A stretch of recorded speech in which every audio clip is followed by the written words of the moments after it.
Just going to go and take you through the steps of sorting out the power button to make sure that it works.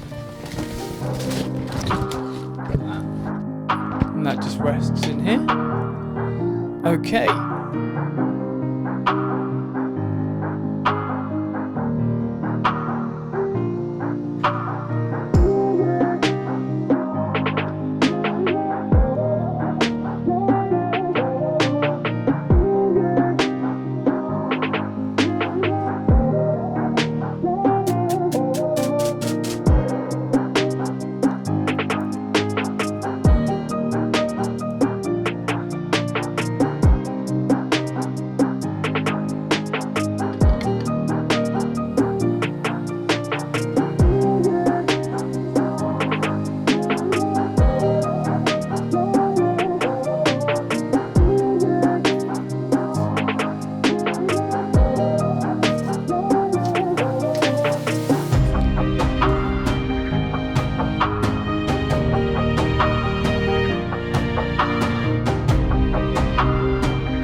If you like this video, please give it a like and subscribe, and in the comments say yes please, I would like to have a full feature length rundown and how you actually fixed your power button.